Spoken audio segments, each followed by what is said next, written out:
Hello, everybody. This is Dr. Ariella. This recorded discussion, is about race and ethnicity.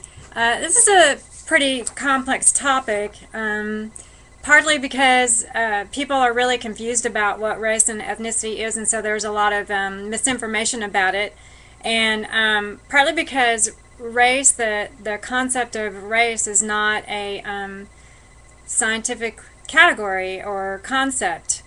And so we're going to talk about what that means and some of the complexities about it. So race, as it's mentioned in your textbook, is a socially constructed concept or category.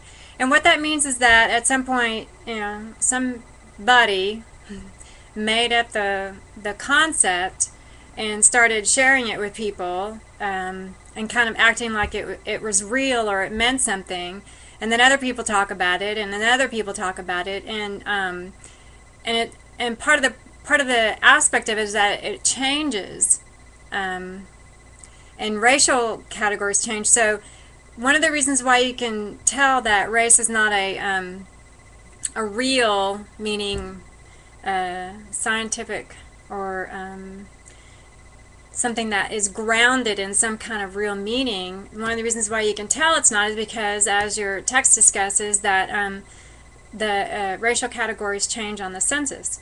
If there were some real meaning, some sort of defined social category, or a category called race, then those things wouldn't change, not like they do. There can be changes in science, but they still wouldn't change like they do. And it means different things to different people, not just because people may not understand it, but also because the concept of what race is changes over time. So just the concept race is just really something that people often mistakenly think it is, and then it's usually based on stereotypes, prejudice, and discrimination. What people think about race, and the text also talks about the legal definition of race, and so one of the things that sociologists look at and discuss in research is, how does race change over the years? Why does it change? How did it get to be such a major concept in the world? In most cultures and most societies, this idea of race is really powerful and meaningful. It has to do with who's in and who's out of your or some other group. So it's a challenging concept, and the authors talk about some different aspects of race, such as biological race, legal definitions of race, and social race. And they mentioned that's probably the most important, and it probably is, in my experience and my research, my understanding of how that concept is used and misused by people, is that the social aspect of race is probably the one that really matters to most people. Your text talks about the census, and talks about because the idea of race is so subjective, meaning it's not objective, meaning there's no real defined racial categories.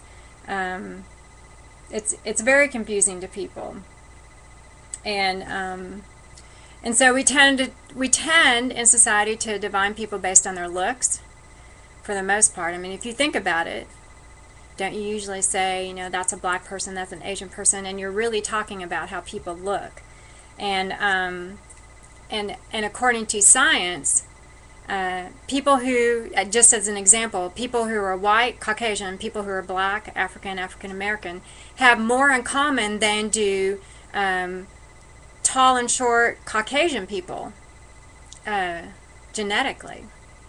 So, that's, I mean, that just gives you a flavor of why this concept is so challenging, hard, difficult, confusing. Ethnicity, however, is a little bit different, and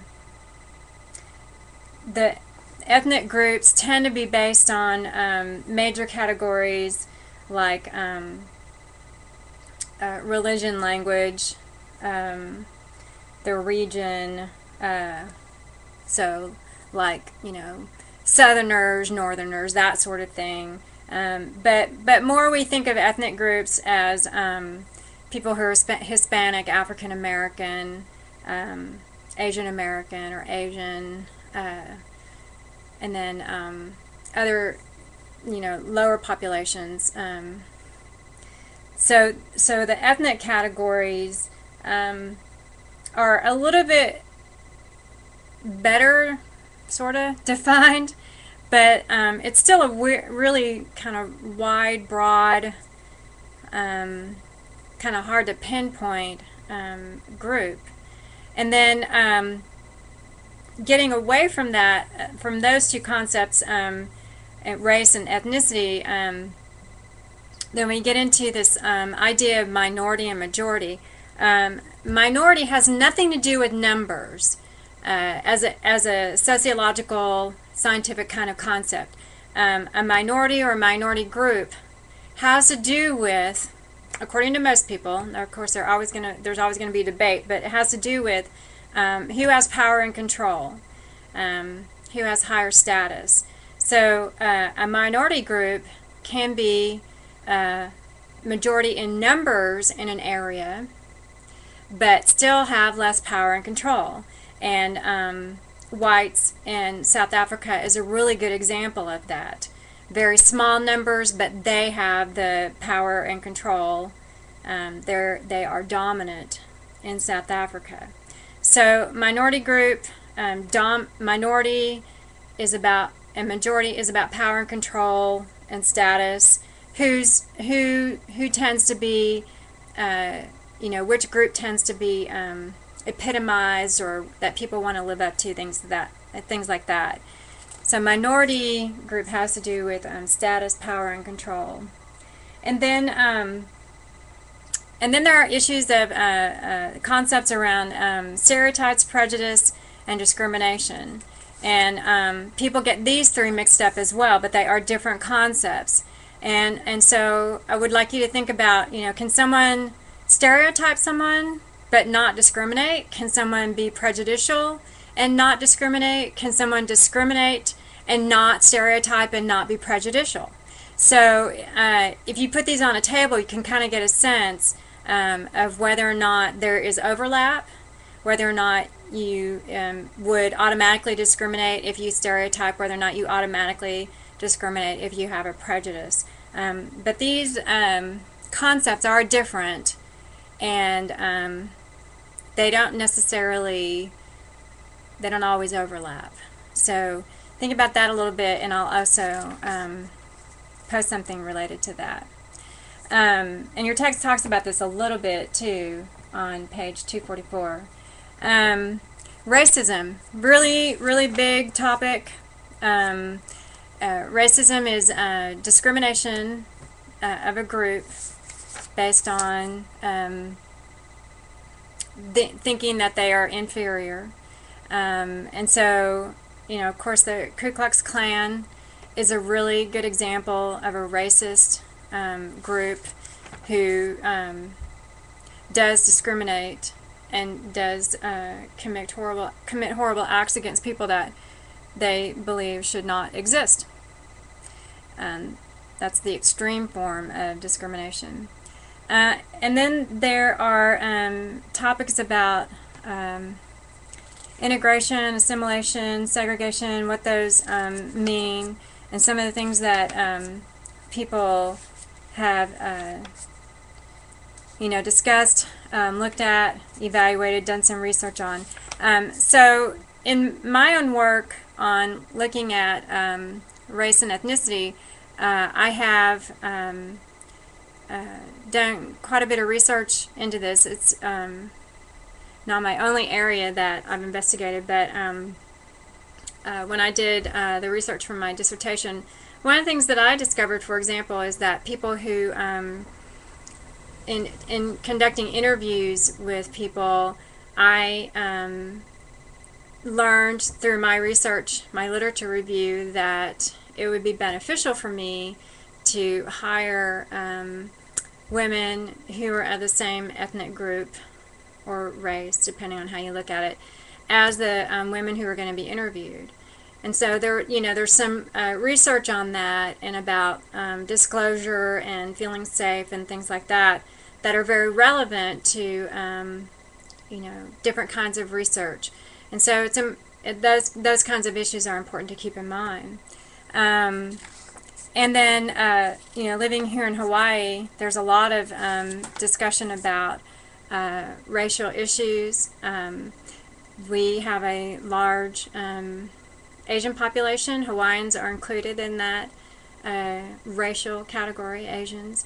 And so there's a lot of discussion about the whites taking over Hawaii and what that means, Hawaiian people being oppressed, similar to how Asians, not Asians, African Americans and Hispanics on the mainland. And so there's a lot of conversation around that. And so there are a lot of programs for assisting Asians and Hawaiians in particular, and Hawaiian sovereignty is discussed, and so there's a lot of conversation in the media as well as at colleges and other places about the concerns that people have for Hawaii. The language. There's a concern about the language dying, and so there's been a resurrection of the language. So it's an important topic, one that we can be aware of, sensitive to, and have some basic understanding of, so that we can identify our own possible stereotypes, prejudices, and perhaps even areas where we discriminate. So thank you for your attention, and look into race and ethnicity, and we'll dive into this topic a little bit more.